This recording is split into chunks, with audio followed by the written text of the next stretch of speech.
everyone, welcome to another action-packed edition of ARG Presents.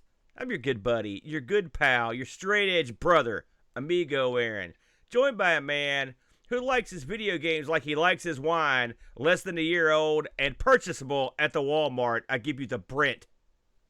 Hey, what's wrong with purchasable at Walmart wine? Well, What are you trying to say, Aaron? I'm saying you drink cheap rock gut, brother. That's what I'm saying. How are you doing today, the Brent? I am well. How about yourself? I'm super duper, my friend. You know, we were just talking before the show that every week when we have one of these brilliant chat choice pieces, when we spin the wheel, the chat comes up with a master stroke piece for us, and then we put it up on YouTube, and it dies horribly. And this week was no exception. But we're bouncing back, brother. We're ready to rock and roll. I think you're too hard. Nah. Yeah, last week's episode was wonderful and well received. Listen, I don't think you understand what I'm saying. Whenever something goes wrong, it's the chat's fault. Now. Yeah, I think that's understood. We're flawless and perfect Correct. in every way. There you go. So, last week we spun the deal. We made the deal. We actually spun the wheel and made the deal. Close enough. And this week, my friend. Chat, you did it again. It was chat's fault. We'll be playing, modern 16-bit titles, bird. What the heck? You know, modern 16-bit titles. Now, let me explain the definition of this for those that are wondering. These are titles that have been made recently and have came out on 16-bit systems, be it consoles or computers. Now, I sort of put in an Amiga ban on this because I don't want to cover something I'm going to cover on Amigas. Plus, you don't want to get the boat on your tail. That's bad times, the Brent. So we were choosing from a bunch of games that appear on computers and consoles in the 16-bit that came out recently. Did you have as much trouble finding this stuff as I did? Absolutely not. Really? My hardest thing was I told myself and I told chat that I was not going to pick a Super NES title. Yeah. Because there are tons and tons for the Super NES. So I wanted to not do a Super NES game. And I did it. I pulled it off. Uh-huh. Yeah, you did it all no, right. I didn't have much trouble at all. I had all kinds of trouble, to be honest with you. I couldn't find anything that I wanted to play. And that was... Oh, no, that's a whole different... Well, you didn't say that. You said finding games. Well, that finding games you want to play. Of course, that's always I difficult. found games I wanted to play, but they had to also be new games because that was it's new, it's modern 16-bit titles, you see. So I didn't want to pick something that, let's say, for example, I could have went back and picked a game that was previously made when the console or computer was in vogue and then just released recently by some kind of goofballs. I wanted something that just came out recently. And so I had to. That's loser way. I had to look long and hard to find one. You know, I will say, me and the boat often complain on Amigos that there's not any new Amiga games coming out. We don't complain that much anymore. But they're actually, Amiga is the top place for the 16-bit action, in my opinion. I saw tons and tons of games coming out for that. I did not find so many for the other systems, but there were. It seems like the Genesis was a hotbed. That's where I ended up going for mine. And, of course, I believe yours was exactly the same, also the Genesis. Correct. So, Yeah. What is it with that? Why the Genesis, you think? Well, one thing you have to remember is the Genesis is still fairly viable in, like, Brazil. Yeah. I don't know if that is a consideration when people are designing games for retro consoles, but I know in Brazil, it just recently, like in the past decade, stopped being sold on store shelves. Really? Well, I mean, something to think about. To be fair, you can still sort of pick up a Sega Genesis here in the States at the store. I see them all the time. No. The clone systems. No. You know. I'm not talking about clones. Listen, I'm talking about the real deal. Do you think? No, because we're talking about it now. These are modern games that came out now. Do you think when does this trend end? Is this going to go away in, say, 10 years? When do you give up on these old machines? I mean, they're still making stuff for the 2600. Is this something that's going to go on in perpetuity for all times? Is there a time limit on how far you go back? You're talking about consoles that came out in the 90s here. When our generation dies out, it's done. Because really? because the reason why these are popular is you've got people remembering their childhood. Well, kids today aren't playing the 2600. So once we die out, there will be no audience for the 2600. Now, I'm not saying there will still be, pockets, right? But the pocket is always shrinking. And the one thing about bringing out a new title is you try to sell it to as many people as you can, and it's just the audience isn't gonna be there. People need to do what I do, Brent, to ensure the legacy of these retro games. I force my child to play them a lot. Get in there, kid. It's time to play the Aquarius. No is not an option. Get in there. And by God, he does it because he fears the belt. Not really. Come on, give me a break. Now, yeah, right. All that said, yeah, I do. If anything, he's gonna hit you. I do race the kid with a velvet glove. Let me ask you: So you're telling me you really think these games, these new 16-bit games, maybe the new 8-bit titles, are going to Brazil? Is that? I never really paid attention to that. Is that something is that a thing? No, I'm not. That's not what I said. I said that in Brazil, there is still a market for Genesis titles. So that will be not so much now as, like I said, about 10 years ago. But yeah, in fact, I'm pretty sure we've got a wheel piece in the bag talking about doing Brazil only releases for the Genesis. I think we might have. So really, that's a topic we should hold off for until the wheel commands. I'll be honest with you, I never considered that was part of it. That strikes me as wacky. So, with all that said, the Brent, we had a choice this week of 16-bit titles. I'll go ahead and lead the charge, the Brent, this week. I'll be curtain jerking for you because I'm going to let you main event with your game. Now, I looked around, like I said, there were a couple I was kind of interested in, but I couldn't find them. I couldn't tell. There was this beat 'em up that was supposed to be great shakes for the Genesis that I couldn't find. So I don't know if it ever got released or if you could buy the ROMs. But when I was looking for that, I stumbled across this week's entry, Brent, and bam, it is the Demons of Asteborg. Demons of Asteborg. Rolls off the tongue, does it? This is a game. Now, you wanted new. Okay, you said new. Yeah. Brother, I gave you new. This was released August 2021. 2021, Brent. That just came out like 2 months ago. This was published by Neofid Studios out of France. In fact, I think it was Manosque, France. It was also developed there, and it was developed by the founders of the studio, Christophe Ribot, Simon Ribot, and Christopher Rollin. These are the gentlemen that not only run the studio, but made the game. This sounds like local guys right here in West Virginia. They are from, hey, listen, Manosque, France. You know, France is a little bit like West Virginia, I think, in the country part of it. Beautiful out there. This also, get this, and I'll get into this. This also got a release for Linux, the Mac, the Nintendo Switch, and Windows. What do you think about that? So not only am I doing a modern 16-bit title, but it also got released on non-16-bit stuff. So how am I getting away with this, you're asking? You're thinking, is old Aaron cheating? Wrong. Here's what they did. This is available on Steam. Okay, now I heard through a little birdie, right? I don't think I'm giving anything away here.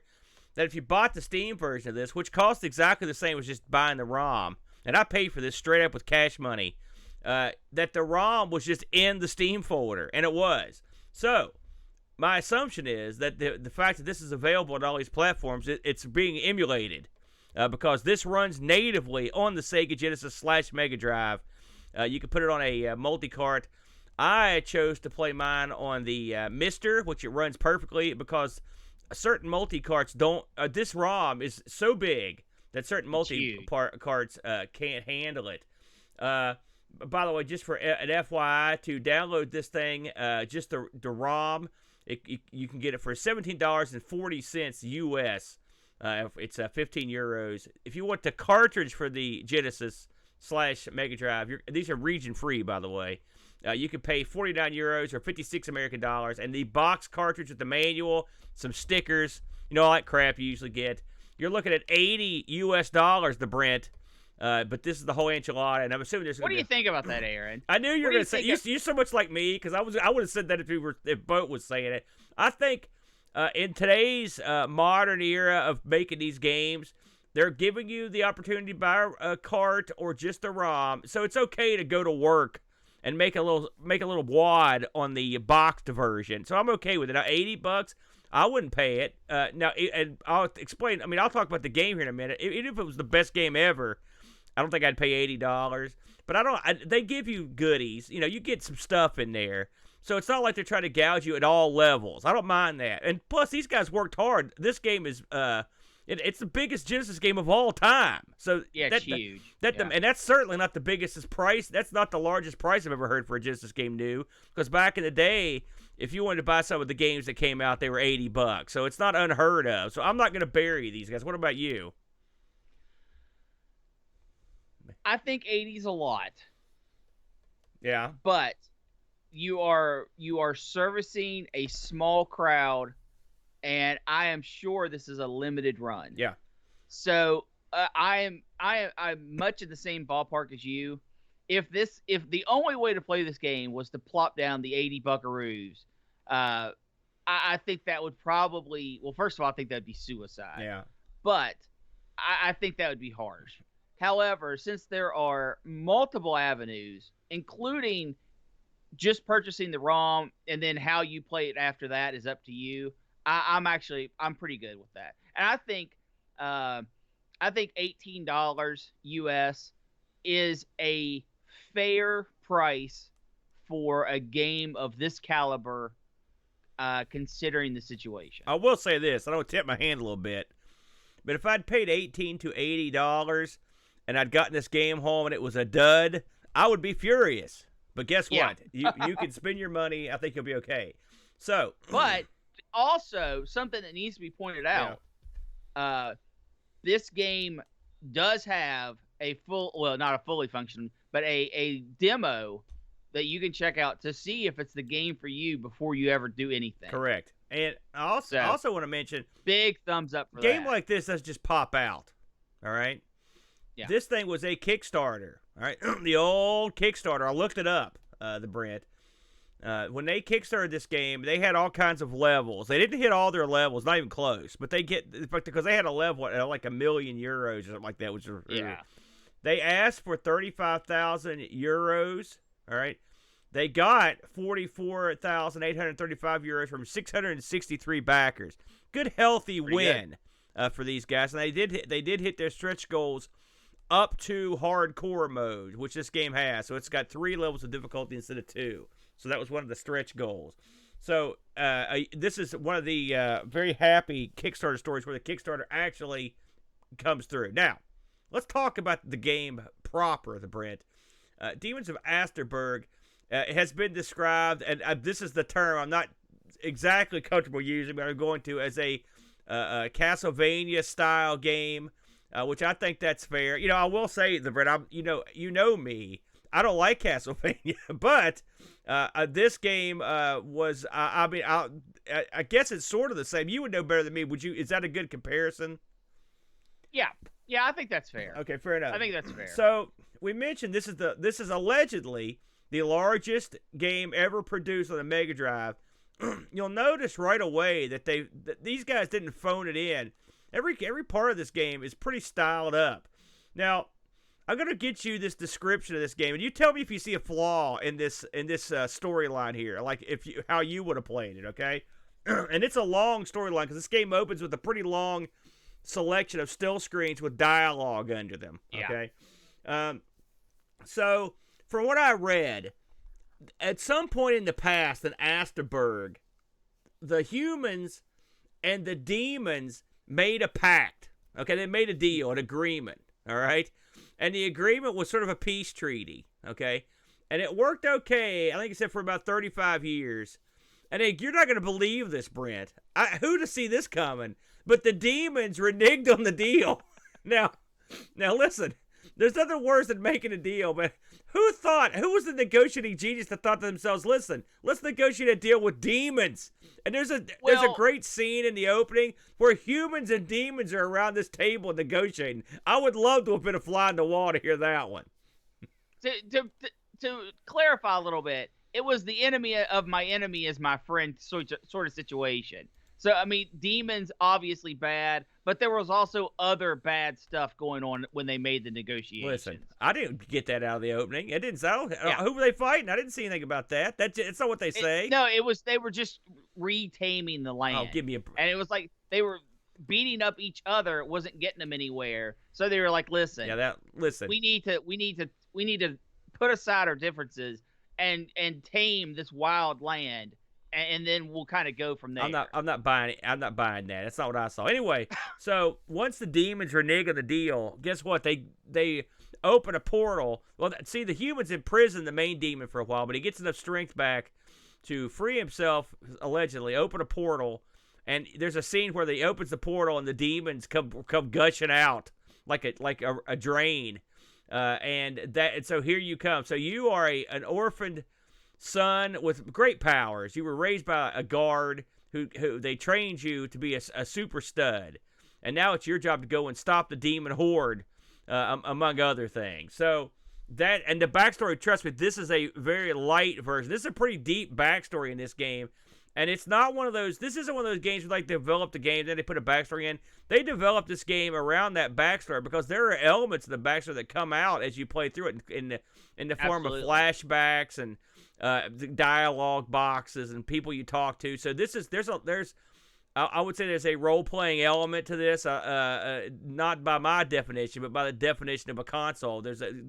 You find out stuff about your character and that you may or may not want to know. Well, that's not the role playing elements of the game. Well, that's just story. Right. Well, I'm saying they do it. And they don't just phone it in on the backstory. It's part of the game. So absolutely. This game then allows you to do a few things. You could turn the music on and off. You could change the difficulty from easy to intermediate and to hardcore mode. You've also got 4 save slots. On the cartridge, it's got you can go through and check all the sounds out. You know, that stuff. It's sort of, they did a good job. It's very reminiscent of like what you would expect from a more updated modern Genesis cartridge. When you start the game, there's an overworld map. It's nicely done. It's pretty. As far as I can tell, because I didn't get this far, there are 8 levels in the game, and then there's a bonus level. Now, I didn't get far enough to see this level. But there's a bonus level that was, I've read this everywhere. It's inspired by Panzer Dragoon and Space Harrier. So that was sort of that's an odd level in there that you can go on. So what do you do in this game? Well, again, you play the hero of the game, and you are out to just basically get from one end of the map to the other. But that's not the way it really works. What you're really doing is there are areas where you go back and forth. I guess that's the Castlevania part of it. A lot of the game involves you with your sword hacking demons. Now, you got 3 buttons in this game because there were 3 buttons on Genesis control. You've got the jump, you've got the sword button, and then you've got like a magic button.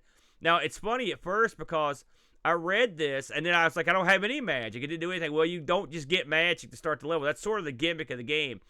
When you start the game, it feels like almost like a hack and slash with some light puzzle elements. But as you go on, you find out that you'll be tasked at each level with helping a ghost to recover his memories.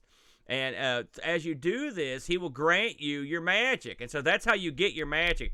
They did an interesting thing in this game to keep the game fresh, I think. And I think it works, too. I know I only got to the 3rd level, but I thought it worked for me. And what they did was every level, when you start off with no magic, and you earn that magic spell, it's a new type of spell, which is interesting because it changes the way you play the game. For example, in the first level, the spell you get is just basically almost like a magic missile, I'd say would be the best way to describe it, that you can use to shoot stuff and sever ropes and whatnot. The second level gives you the ability to repel attacks. You know, there's also a level where you get almost like a flamethrower attack, and you do some real clever stuff there because the puzzle element of this is what makes the game. And the puzzles in this are, I mean, now listen, you played a lot more of these games than I did, Brett, so I'm going to default to you on a lot of stuff. But to me, I thought the puzzle elements in this game were super duper clever. Like, I don't think I've played a game with elements quite like these. At one point, when you've got the firepower, you could actually, to get past stuff, you've got to you basically set enemies' arrows on fire and then let them do the damage to the ropes and stuff for you, which I thought was a real neat concept. When you've got the reflective power, you basically have to hunker down and let cannonballs hit you with this reflective power so you can blow up walls or blow up enemies with them. I thought that was a real neat element. When you've got the power to shoot the magic missile, you've got to sever ropes and stuff to drop crates on people, or to drop crates in areas to make them accessible, and even to lower a drawbridge at one point. The magic element keeps the game fresh. Now, you do lose that magic power. You only get the magic for whatever level you're on. You're not going to get the fire magic on the magic missile level. It's one magical type per level, and once you finish that level, it's gone. What did you think about this, the magic system in this, Brendan? What did you think about the first impressions you had when you played this? I first of all, the puzzle elements, they're good. Yeah, they're real good. They definitely play off of the Metroidvania style, where you get a power that then you use that power to overcome the challenges to allow you to advance. Yeah. And they don't bog you down. So actually, I really like that. Okay, good. I'm not insane, because like I said, I don't play that many of these games, so it's hard for me to tell. Yeah. Now, are the puzzles mind blowing? None of the ones I got to were. But you know what? They were. But they were. They made you feel good for accomplishing the goal. Yeah. Which is, of course, that's the main point of the whole thing, right? Yeah. You want to feel smart when you accomplish your task, and the puzzles are just challenging enough that you get that feeling. So big thumbs up for that. Yeah. There was never a point where I was like, man, I'm gonna have to get a walkthrough. I don't know what to do next. Yeah. And there may have been parts, like for example, there's a part early on where you have to avoid an Indiana Jones style boulder. I will say it took me more than a few tries to get. I knew what I was supposed to do, but I was still coming to grips with the controls. And so, but I mean, you're right. There was nothing where I was like, I don't know what to do. I'm an idiot. I mean, you generally, if you think about it, you can figure it out, which I like. Right. Combat in this I thought was probably the highlight. I know you focused a lot on the puzzles, but I think the combat in this is really good. You have your standard sword slash, and you have a roll mechanic. Yeah. And the roll mechanic is absolutely necessary to parry and dodge attacks, get behind enemies, that sort of thing. And it's very fulfilling. And it was some enemies are one shot and you're done, where the challenge is more getting to an enemy that's hanging out a window or on top of a tower, where combating them is not the fight. The fight is getting to them. Yeah. And then you have enemies on ground level that you have to dodge around. They adapt to what you're doing, so you can't just dodge attack over and over. The enemy actually gets a little bit smarter. The bosses in this are tremendously fun. The first boss in particular. Yeah, I beat him. I was stunned. Yeah. Well, when you first start out, right, you can just sword slash. He's a big lumbering executioner. Yeah. So you sword slash him. He raises his axe to hit you. You roll behind him. You slash him some more, right? But as the fight progresses and you get to basically phase 2 or phase 3, he gets smarter. And instead of just swinging where you were, if you don't dodge late enough, he will turn around and hit where you are. So you have to start tightening up your dodge. Super cool. Let me tell you what. Let me tell you before you move on. I want to tell you what I did here, okay? Because I had to fight this guy a couple of times.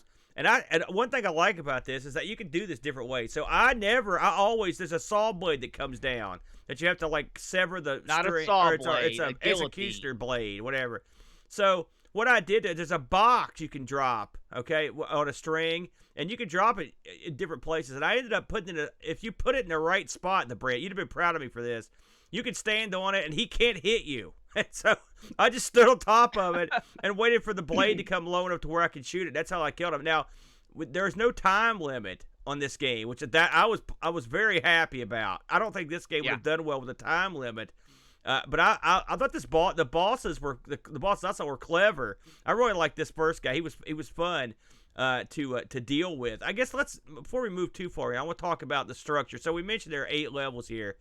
What you've got here is you finish the level, and you get to the end of the level, you fight the boss, okay, and then once you get past the boss, there's maybe a second more of gameplay stuff, and then you end up going to a store because you got money in this. And I will say, an element of this game that's very clever. The store is not just some kind of crap. I mean, you buy stuff in the store that really helps you. One of the things you'll notice right when you fight the first boss is you can't tell how much you've hurt him because there's no life bar. And you can purchase a life bar thing in the store, which I thought was pretty clever. You can purchase that. You can purchase like a down attack in the store. You can purchase these like moves where if you hold down and hit your attack button, I think it is, or it might be the magic, whatever it is, it will cause like an explosion that kills everything on the screen, like a super zapper. You can buy, and you can stack those. So you can have more than one, so you can do that. You can buy, of course, you can buy health and extra lives if you've got the money. I like that. The store is useful, and the money didn't seem that difficult to get. You'll see it lying, just a little like coins and whatnot lying around. This works on a system of mana, just like a lot of games. So like you can't go crazy on the magic, but it seemed to me they give you a goodly amount of magic, and it recharges. Yeah, and much like a Castlevania, when you'll see like torches and stuff lying around, you can whack them, and often they'll give you like a refill or a slight refill of mana and health. I don't know if you've talked about this, but this game has that element where you can jump off the walls, and so you can jump back and forth and do that gimmick. In the past, I'll be honest, I have had trouble with doing that element. In this game, I had no trouble. I will say the controls in this are buttery smooth. I mean, everything in it, in terms of the controls, in terms of the attacks, you never feel like you're getting screwed, do you? Well, with one exception. Okay. I wish roll was double tap. You didn't like the down and is it down and jump? I think it was what it was to roll. I could deal with it. I will say double forward would have made more sense, but I mean it's something I got used to pretty quick. Well, and the reason why I say that is the way you use your roll. It is at least every time I use my roll, it was in a combat situation. Yeah. Where I didn't want to accidentally jump. And I wanted to be able to roll on command. And while rolling is not difficult, the command for rolling is not difficult, I would have much rather just tap and been done with it. Yeah, I can understand that. In fact, to be completely honest, that was my biggest complaint in the entire game. Yeah. Is if I could change that to where I could double tap to roll, I would be I couldn't really say anything bad about what this is. I think the difficulty is a really good solid curve for as far as I got. And I think the store upgrade system where you can buy combat techniques, or you can buy extra health, or you can buy extra lives, it's a good balance. There is a life system in this game, and that's going to turn some people off, but in my opinion, you have to do that to... First of all, it helps the longevity of the game, although the game seems to be several hours long on its own. Yeah, I've heard 6. But it makes you think about how you're going to spend your money, because it appears that losing all your lives is a game over, and I think you can. What is it? Continue and you go back to the beginning of that stage. I think that's how it works. I died many times in this. But it doesn't make you completely quit. It's the live system of this is weird. Like when you play on the easy mode, which I did, you get 9 lives to start. Okay, and so when you have 9 lives, that right there is pretty good. And you got to remember that your lives, you also have their health elements to it. There is stuff that will kill you, like falling off the screen kills you. No, it doesn't. No, it hurts you. I mean, you can fall. Take a life. Yeah, that's what I'm saying. It's the element, the way you take damage is it's unusual, the way it works. But it's when you completely die, it doesn't totally screw you. It just you get rolled back.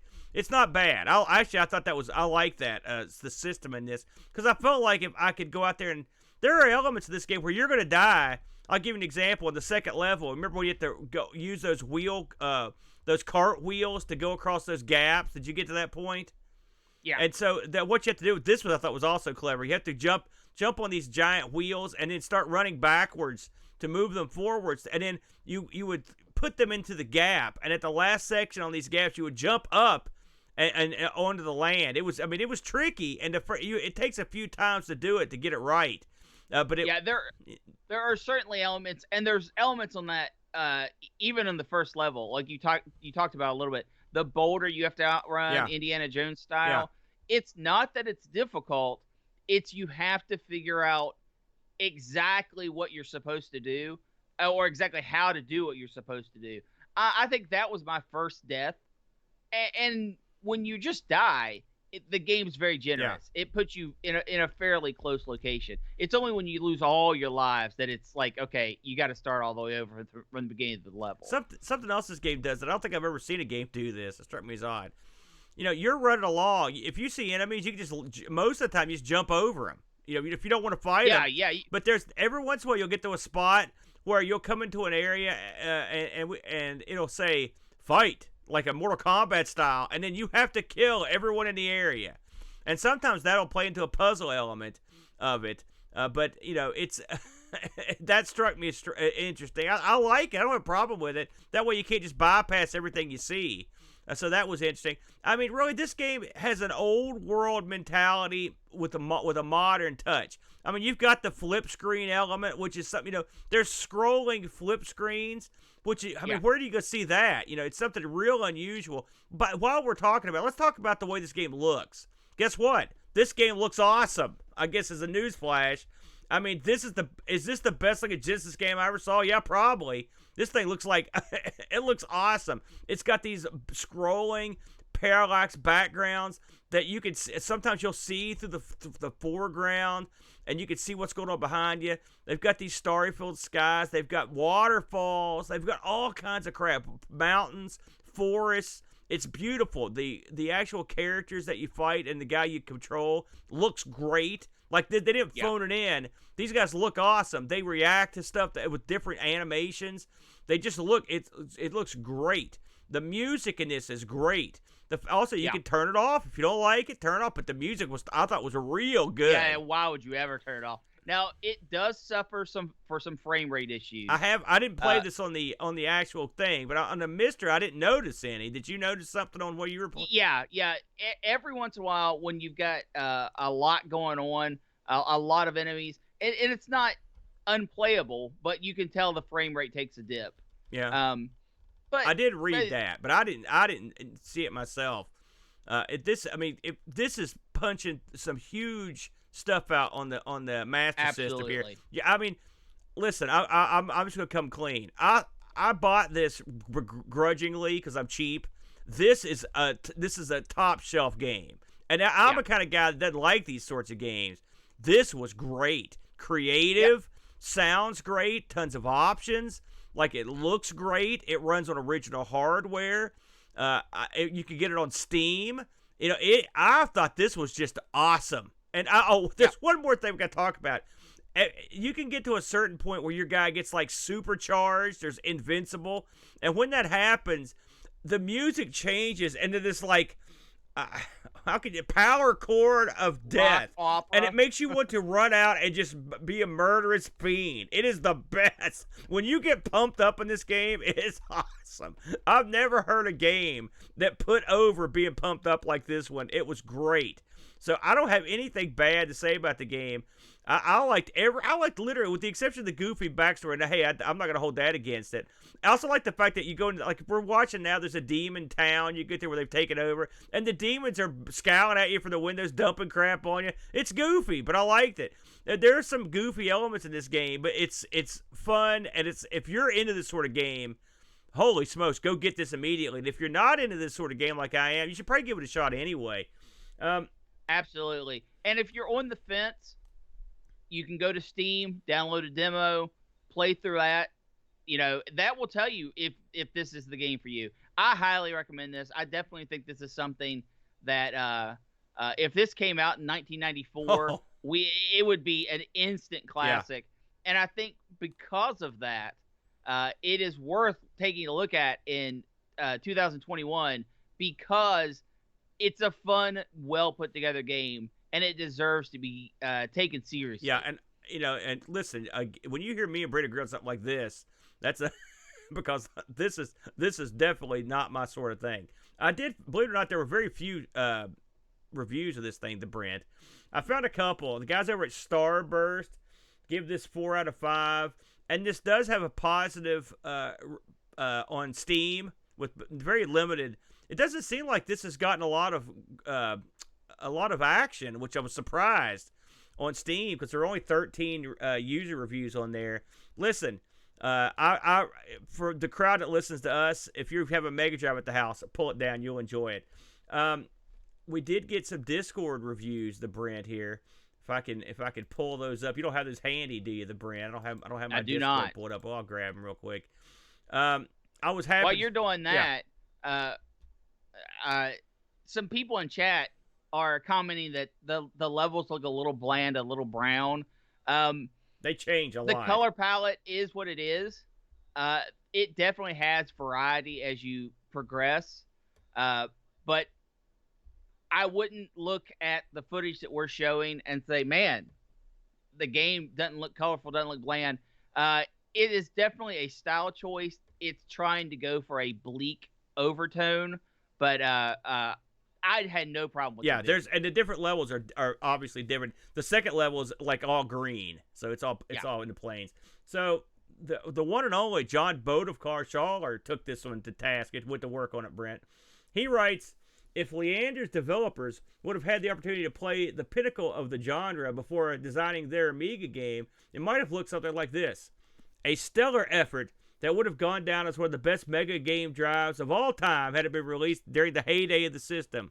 This game borrows heavily from Symphony of the Night and the portable Castlevania games that succeeded it.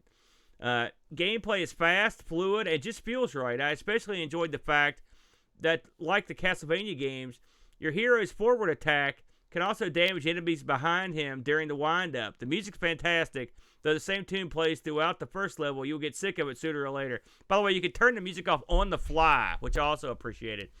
The game isn't perfect, though. In a game where exploration and story progression are the main object, a life system is frustrating and unnecessary. There you go. You mentioned that, Brent. Some people wouldn't like that. Likewise, when you die, the game sends you back unnecessarily far in the stage. More checkpoints or just starting you on the screen where you died would have been a better move. Finally, the game is extremely lacking in in-game information about things you're collecting. You collect coins, which I assume act like money, but I didn't make it far enough to reach a store. You collect vials, which refill your health and mana, which I guess you don't need an explanation, but it would have been nice to see this stuff on the pause screen, as well as the ability to select and read about the objects in your inventory. All in all, the game looks great, sounds great, plays perfectly, but after reaching the first boss after 20 minutes of play and expanding my last life, only to be sent back to the title screen to face the project of slogging through it all again, means I won't be returning to this game in the future. But Boat, that's a surprising burial for Boat. I thought he'd actually like this game, the Brent, and clearly he had a rougher time with it than we did. So there you go. That's the Boat. Pajaka writes in, a good, solid hack and slash game in the style of Castlevania. Great music and graphics, too. A game I can imagine would have been a big seller back in the day. A couple of minor points so far. It wasn't really clear what the pickups were for, and it wasn't obvious what platforms you could stand on. E.g., sometimes you could stand on barrels and sometimes you couldn't. There are a few cheap deaths, which were annoying, but not a showstopper to me. But that said, I am enjoying this one, and it was worth the money. So do check this one out. There is a free demo, 8 out of 10. So there you go, the Brent. A couple looks at this one. I think we liked it more than anyone. I was especially stunned by this. Maybe that's what it was. I had low expectations. I think this is top shelf. I don't really agree with any of the complaints that the listeners did. I liked all of it. I didn't have any trouble with the life system. I didn't have any trouble figuring out where to stand. And I didn't think the deaths were that cheap. I thought they pretty much showed you what was coming. And you could, I figured it out pretty well. If I can get to level 3 or something, then I don't think it's too tough. So there you go. But hey, to each his own. That was Demons of Asteborg, the Brent. Now, let's move on to the second game of the evening. Now, Brent, you had all the universe of games to choose from. What did you pick out for this week? I went with something that totally caught me by the title, and I went with Lethal Wedding. Lethal Wedding. Yes. This is a Mega Cat Studios game. And real quick, I want to talk about the studio that brought this game to life before we talk about the game itself. This is a homegrown Pittsburgh, Pennsylvania, Aaron, studio that came about in 2015, and they are still around today. They are producing the classic Nintendo, Super Nintendo, Genesis era games. That is their whole thing. That is what they do. And they actually supplement the income because, let me tell you something, brother, that's a small crowd that are still wanting hard copy NES games, but they do exist and they are catering to them. They supplement their income by also making games for organizations. For example, they made a game for the Pittsburgh Pirates. They made a game for Columbia Records. So they make these little small offshoots as advertising for these companies that helps keep the lights on, so to say. And they're no slouch. They have produced almost 36 retro titles since 2015. And the quality of them all seems to be fairly decent. They don't just poop out games. They really try to go the extra mile. And when the packaging and whatnot, they do the full box, the full cart, manual, the whole 9 yards. Now, they do offer ROMs to download as well. Games run in the $40 to $60 range for the big boxed copies, and then you can get the ROMs for $15, that sort of affair. And they have branched out. They do some of their more popular titles. They have on the Switch, Nintendo Switch, on PlayStation 4, Xbox World, and a couple for Windows PC type thing as well. But we're here to talk about Lethal Wedding. Lethal Wedding's got a wonderful setup. This is you either play as the bride-to-be or the mother-in-law, and are waiting at the altar, at the chapel, for your husband-to-be to show up, and he never shows up. So you start making a few phone calls, and you find out that he's been kidnapped. So you don't like your mother-in-law, but you team up together to find out what's going on, and you find out he's been taken hostage by a drug clown gang, and you've got to go try to save him.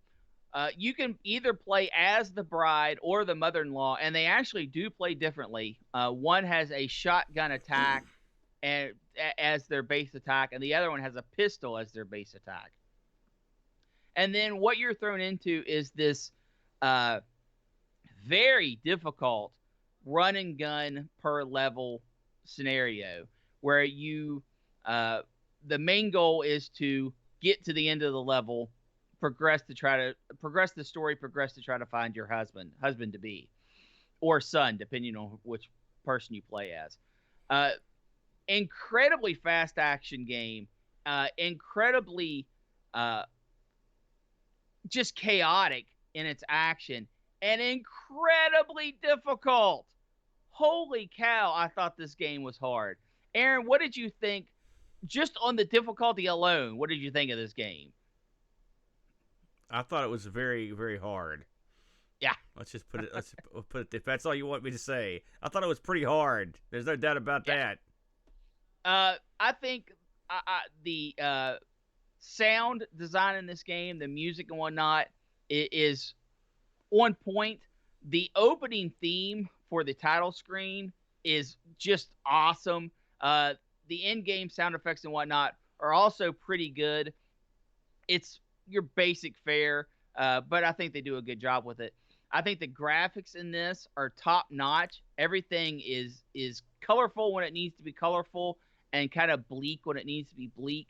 Since you're fighting mostly clowns, they are in full makeup, and they have all the clown accoutrements, like the extendy fist glove, or some of them attack with pies, that sort of affair.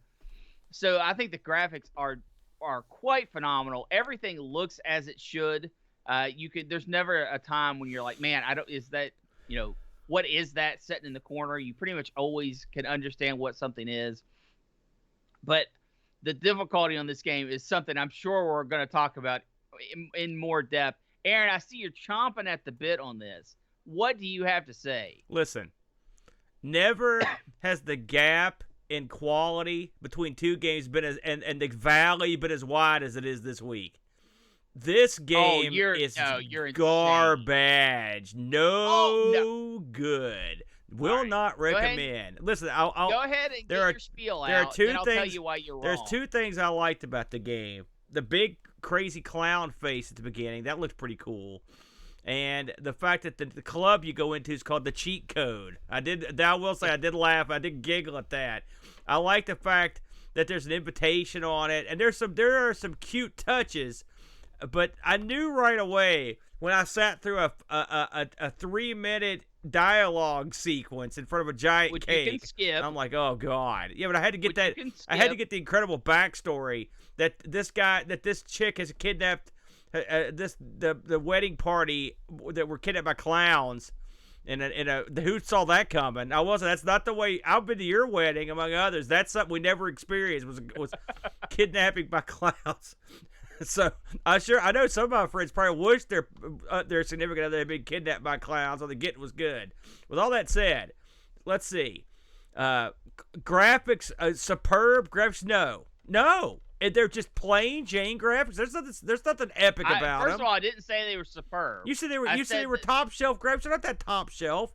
It's this. It's. I thought this was as generic a game. Did you ever question what something was? What was an enemy, and what was like part of the? You could say that. Background. You could say the exact same thing if you were playing Atari 2600 Tic Tac Toe. Okay, I knew what the X's and O's were. It doesn't mean they looked good. All right, so don't give me that.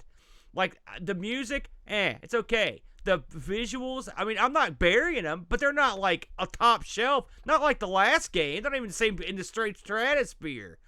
This game even, I mean, this was wasn't this a game that was never released? And so they've brought it back? Am I wrong here?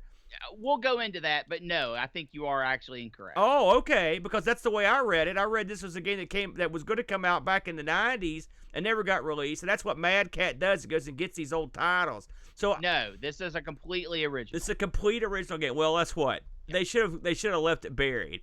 I tried both characters this, and I played as far as I could get with both of them. And how far was that? Not that far. Did you even make it off the first stage? No, with either character. And this tells me something. Yeah, and don't give me that crap where you say, "Oh, you didn't try it." I gave this as much attention as I thought it merited, which was more. Actually, I gave it more than I thought it merited. I did not like it. It was clunky. It was the graphics were flashy, and I don't mean like they looked good. I mean like they were flickery sometimes. I just did not like this. I didn't like any aspect of it. That. I did not. I thought this was a What did you play dud. this on? I played this on the Mister. Genesis? On the Mister. On the Mister? Okay. I had no graphical glitches. I could see them on this demo I was just watching. You can see the same exact thing. They're just not that well done.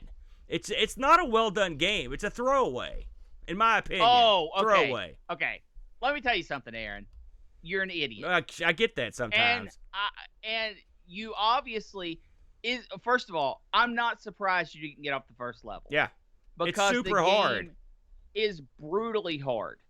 However, since you didn't get off the first level, you completely missed the whole gimmick of the game. Okay. And that's okay. That's okay. I will help overcome your failure and show these fine people watching today what makes this game a pretty good game. Show everybody how you put this over. Let's hear it. When you get past the first level, you are given ways to upgrade your character as well as to make the next level more challenging. This actually works off of an experience-based thing. The more enemies you kill, the more points you have to put into your character.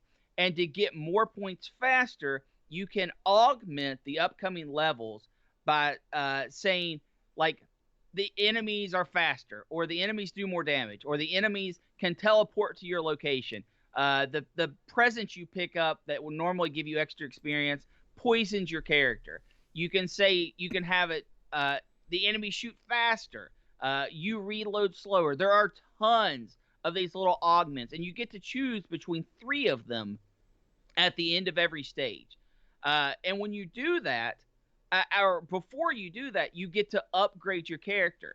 You can make it so your reloads are faster, your rolls are longer, or you can roll more often because you get iframes when you roll.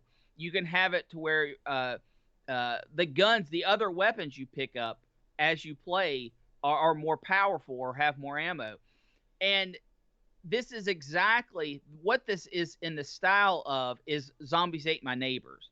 So if you are a fan of that style game, that's exactly what this is. This does allow 2-player, and it has the exact same feel as Zombies Ate My Neighbor, with the exception of the game is much harder. You do have lives, a life system. You can take more than just 1 hit. You can pick up health pickups as you go along. So it's not just you get pinned in the corner and you're screwed. You have a life system, like on top of the life you have lives. You get 3 lives per stage. The game is brutally difficult. I'm not denying that. However, once you get past the first level and you can start upgrading your character, it actually makes the game easier, which is why you can also augment the levels. And the levels aren't about how many bad guys you kill. It's all about finding the exit, which is always illustrated with arrows pointing you towards your destination. So you could just run to the end of the stage every time. But if you do that, you aren't gaining experience. So you could actually hunt down all the enemies and all the power-ups on the stage before you leave. The option's yours. So with that understanding, you can make the game as easy or as difficult as you want. It does take getting used to. My absolute biggest complaint about this game is to roll, you have to double tap. I wish it was a button. The exact opposite of the other game we looked at. You don't know what you want. No, because in this type of game, it's an 8-directional game. So it's hard to tap diagonals sometimes. I wish it was just a button press and you would roll that direction. Also, there isn't a reload. The only way to reload is to run out of ammo in your gun, at least that I experienced. There might be something that modifies that. I always had to run my gun out of ammo before I could reload. It is exactly what it wants to be.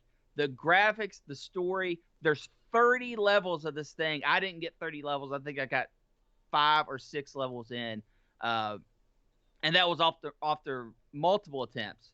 I was improving. I felt myself getting better. I started taking those in-level challenges for the next level to get more experience so I could augment my character more. And the amount of choices you get to augment your character is staggering. There's like 30 ways you can improve your character. Is this as good a game as the first game we looked at? No, it's not. There's no question about that. Is this a bad game? Absolutely not.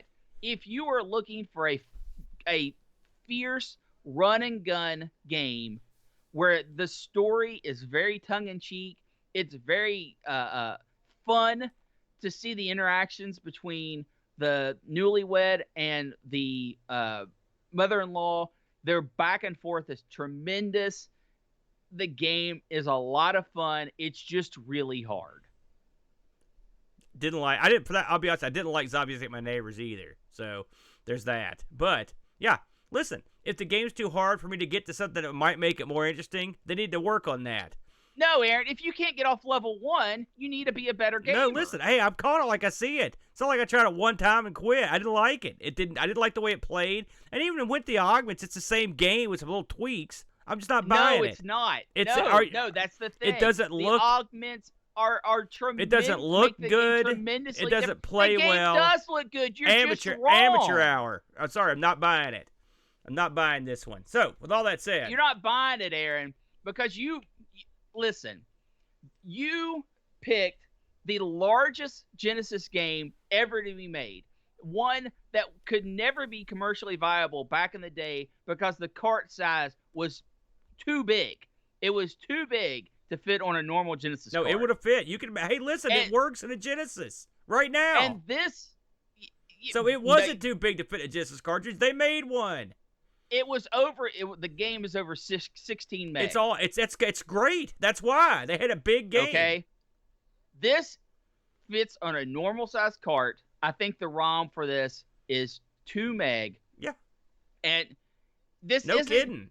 This isn't trying to be what your game was. This is a frantic run and gun shooter that you level up your character. You keep playing it for the story, first of all, because it's great, and to see how fast and how far you can get, how many few deaths you can get.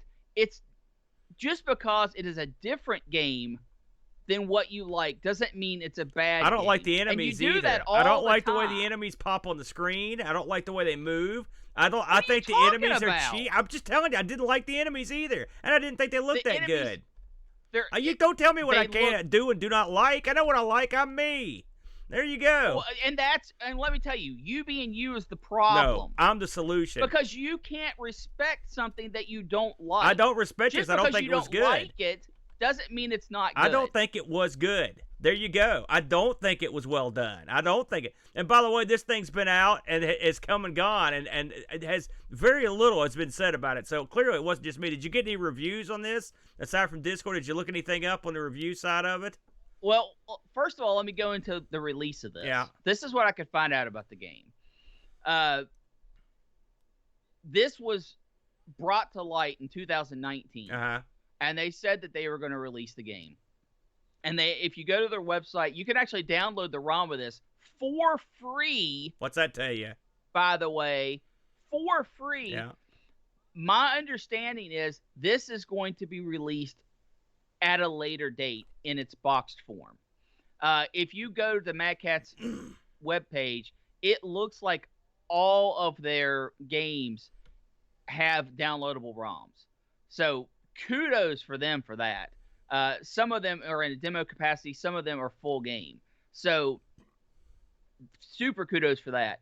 But this game, I believe, is going to have a box released later down the line. Their website, while their website is actually really good, this particular aspect of the website is really bad because it shows any game that is not currently for sale as sold out. Yeah, I saw that. Bad aspect. They need to change that. But I could not find anywhere where this was canceled, so I do believe that this will get a box release down the line. I'm telling you, it was my understanding, and I don't have anything to back this up. Just from because I was like, where does this game come from? I did not read anything where it said this was a new game. This is an original. Yes. I read their blog post. This is completely their stuff. I can only assume that they're giving this away on the webpage because they knew deep in their hearts that no one was going to buy this sucker. So, anyway. You're so dumb. We got some Discord reviews here. No, you can't offshoot at that, Aaron. Just because you don't like something doesn't mean it's not quality. Oh, yeah, it does. So, I've got a Discord review here from Pajako who looked at this thing. Let's see what he thought. He could be the guy that bridges the gap to Brent. Lethal Wedding says, I really wanted to like this one. A good storyline, great graphics, and classic 16-bit soundtrack. It has a really nice idea, but I just couldn't click with it. The gun reload was probably the biggest annoyance for me. Collision detection was imprecise, correct. And firing at an enemy only for my bullets to narrowly pass behind them. It's not an awful game, but not one I could see. Yeah, I don't think it said imprecise, Aaron. I think it said precise. No, collision detection was imprecise. I'm reading it. I didn't get that at all. I thought that as well. Firing Aaron, at an enemy. You can't think fast Can I finish? Firing at an enemy only for my bullets to narrowly pass behind them. It's not an awful game, but not one I can see myself going back to anytime soon. So I think being unreleased, this one needs a little more work. 6 out of 10. They also should have called this Chaos Wedding. So fair enough. And I think that's the only one that you got on that one. I had trouble finding much information on Lethal Wedding. Yes. Yeah. So there you go. Listen, one thing's for sure. If you're a Genesis fan, and you are, I will say, I will admit this begrudgingly. Aside from the fact that it's not my kind of game, and I didn't think the game was very good or my kind of game. If you are a fan of this sort of game, then this is the sort of game you could be a fan of, I suppose. But for me, I think it did not do the job. With all that said, 2 great Genesis titles there, or at least new ones. One great one and one that may or may not be great, depending on your perspective. All right, it doesn't have to be great. It just has to be good. Yeah. This wasn't. Lethal Weddings was not a great game. Okay, it wasn't a great game. It was good at what it was trying to do. Okay, fair enough. I would give this game a 6 out of 10 as well. I would probably not give that. Well, I mean, that's 6 out of 10 is an F in my book, so so maybe I would give it that. No, it's not. Yeah. No, I'm sorry. When I use a 10-point scale, I use all the scale, not just the last 3 numbers. Oh, okay, fair enough. So, there's only one way to get us out of this uncomfortable predicament. Choose new games to fight over next week. And by God, we're going to do it. Let's go to the wheel. Here we go. Now, we've added a couple new items this week. Let me grab the wheel here and put it and hone it into view. We've added this week, our Retro Rewind piece, the MSX2, and our new piece that was added this week, if I can find it here. Where did that thing go? Oh, games that you have come around on, suggested by our own John Bodovkar-Schaller. Are you ready to see the action, Brent? I am. Here we go. I'm sure we'll be much more congenial about this next title when we play. Oh, no. You know, it's funny how this comes. Chat subject choice. So, chat, Brent, tell them what they've got to do this week. All right, chat. Oh, man. You need to take not a system, not a era, a subject. It could be food. It could be wallpaper. It could be... Please make it not wallpaper. Mississippi boating. Pick any subject you want and throw us a few out there, and we will take it and turn it into an episode next week. Yep, that sounds good to me. So, Aaron, while we give the people a few moments to talk about this, let's talk about Thanks for Giving. Yeah, we could do that. So, we've got Thanks for Giving coming up, Brent. It'll be the day after Thanksgiving. We'll be running this thing at 10 a.m., and we're going to be going, how many hours we decide? I don't think we even decided. 8 hours? 8 consecutive hours. 8 hours of me and the Brent. You know it'll be peaceful when that happens because it's the way it goes. It should be fun, though, and this is our way of saying thanks for supporting us, for supporting the channel, for all the people that supported the Amigathon. We're not raising money. We're not doing anything. This is just us playing games and bickering back and forth for 8 hours. Hey, who doesn't want to see that, the Brent? Non-stop bicker action. But we're hoping to actually get together for this. In fact, I may try to talk you into doing it out in the arcade, the Brent, since we haven't filmed out there for a while. Might drag the green screen out and do some of that fun stuff like we used to back in the day. So that might be kind of fun. But again, that is coming up. Let me get the exact date on that, Brent, so I can tell everyone while are you tallying the votes here in the... Yeah, you just keep talking. So this will be Thursday, November 26th. Oh, excuse me, Friday, November 26th. Friday, November 26th at 10 a.m. Eastern Standard Time. It will be happening. Thanks for Giving a marathon. All right, Brent, see if you can rein some of this in and pick something out of this batch. Brent is now he's doing the final tally, and okay, we have a winner. It looks like, Aaron, next week we will be doing games from the horror genre. Horror. That seems timely with the Halloween just around the corner, the Brent. So next week the chat has spoken, and we will be playing games in the horror section of gaming. Do you want to set any side rules on that, Brent? We're just gonna go. Absolutely not. Horror. Very good. Well, that sounds fine to me. So again, Thanks for Giving. Should be a lot of fun. Brent, do you have any final thoughts or any points that we can fight about here at the end of the show before we take it to the house? No, I think I have one thing that we can both agree on. All right. These companies, these developers that are keeping these 8-bit, 4-bit, 8-bit, and 16-bit systems alive. Huge thumbs up in my book. I know it's a small crowd. I know it's a dwindling audience, but keeping them alive with boxed games, I really appreciate that. I think you're out of touch on this, and I'm going to tell you why. The 16-bit box game phenomenon is big money, brother. It's not dwindling. It's on fire. They're making tons of money off this stuff. They've moved into the realm of wad grabbage, if you know what I mean. They will sell these things for big money because people want physical copies of stuff. They also are making, a lot of these companies also go into the realm of making boxed versions of games that are released on modern systems just because people want to collect the box. Collecting these boxes are a big deal now. And from look at the Demons game, for example, $80 to get the box copy. They didn't do that because the box cost them $80 to make. They knew what they were doing because people want this stuff to stick on their shelves. Big time collector action going on. So these guys aren't the little small fries. I think this sort of thing is going to be bigger than it's ever been in the upcoming 3 or 4 years until the bottom drops out, the Brent, in my opinion. But anyway it goes, it's still neat. I will say that. And like all things, you've missed the forest for the trees. Thank you. Let's wrap it up, Aaron. Are you gonna come over here and pound me later? Is that where we're going? We'll see y'all next week for horror games. We're going from one horror show to another. We will see you next time. Until then, Demon on. Thanks for joining us today. We really hope you enjoyed the show. We want to say a special thank you to Duncan Styles for our vector style graphic and Bartbit for our amazing music.